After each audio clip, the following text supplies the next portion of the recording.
Shalom, selamat datang di YT Artikel 2. Assalamualaikum warahmatullahi wabarakatuh. Hai sahabat Rahman, apa kabar kalian semuanya? Semoga kalian baik-baik saja.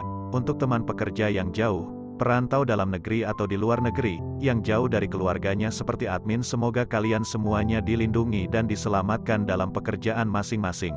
Dan untuk sahabatku yang bersama keluarganya, semoga kalian sehat selalu dalam lindungannya. Amin. Episode 92, Kisah Seorang Cleaning Service yang Ternyata Anak Orang Kaya. Ayah, menurutmu siapa sebenarnya Rahman? Kenapa hari ini begitu banyak orang yang datang untuk menemuinya? Tanya Yudis setelah keluar dari rumah Ruben. Dia sudah tak sabar untuk menanyakan hal ini. Hari ini niat mereka ingin pamer di keluarga Pratama, tapi mereka malah merasa terhina. Iya, Kenshin, seberapa banyak pengetahuanmu? Tolong kamu bantu kami menganalisisnya, kata Kauri dengan wajah tak sedap dipandang.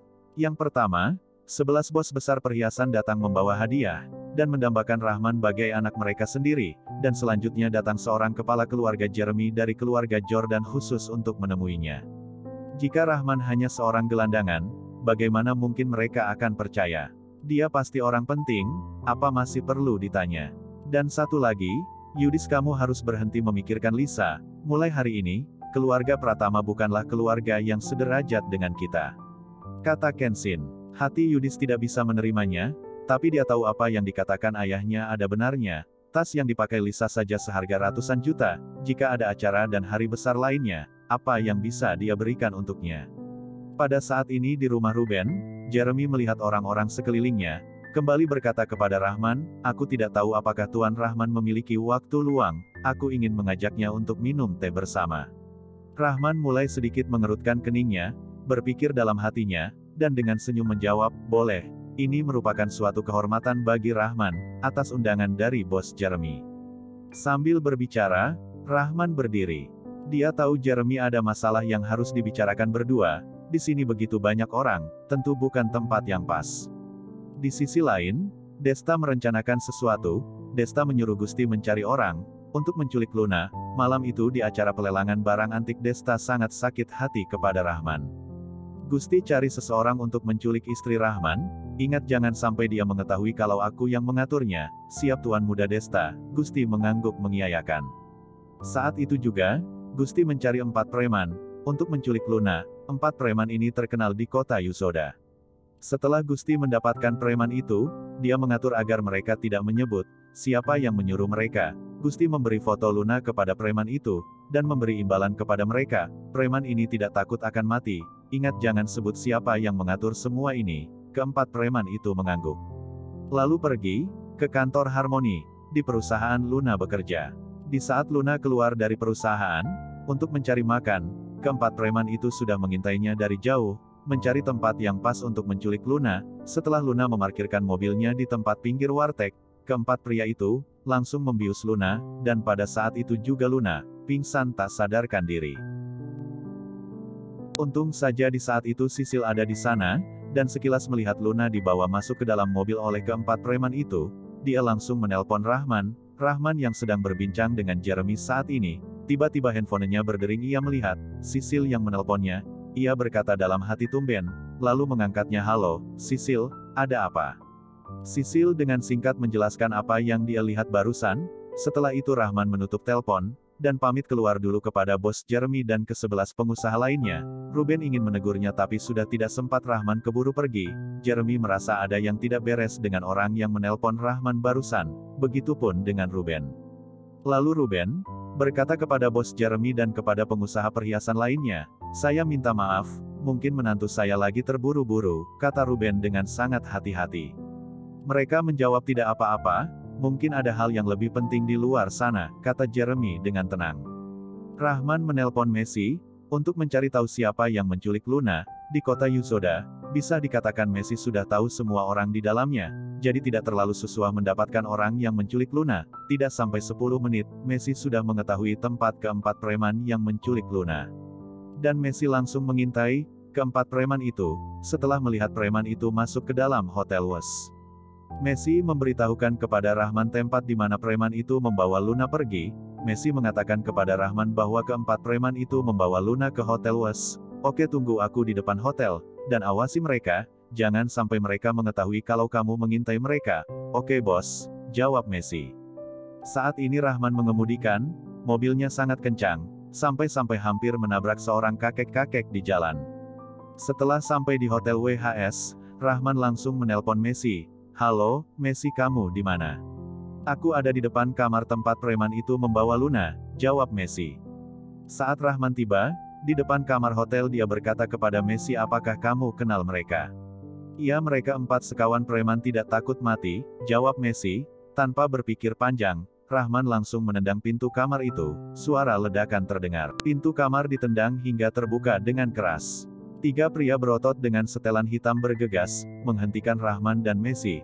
Rahman berteriak kepada preman itu, di mana istriku? Preman itu tertawa, sambil mencibir, istrimu sedang menikmati hal yang indah dengan bos kami. Rahman langsung menendang preman itu. Tiba kamar yang ditempati bos preman itu terbuka, preman menoleh tiba-tiba dan melihat seseorang menerobos masuk. Tiba-tiba dia menjadi marah, bangkit dan mengangkat jari-jarinya, dengan arogan meraung, siapa kalian? Keluar. Apakah kalian tidak melihat saya melakukan bisnis? Messi mencibir persetan denganmu lalu membantingnya dengan pukulan. Sepertinya tulang hidungnya patah. Bos preman itu jatuh ke belakang, hidungnya berdarah, dan kepalanya berdengung. Sialan, kalian berani sekali memukulku? Tahukah kalian siapa saya? Nama saya Johnny. Johnny dari kota Yuzoda, tidak takut mati.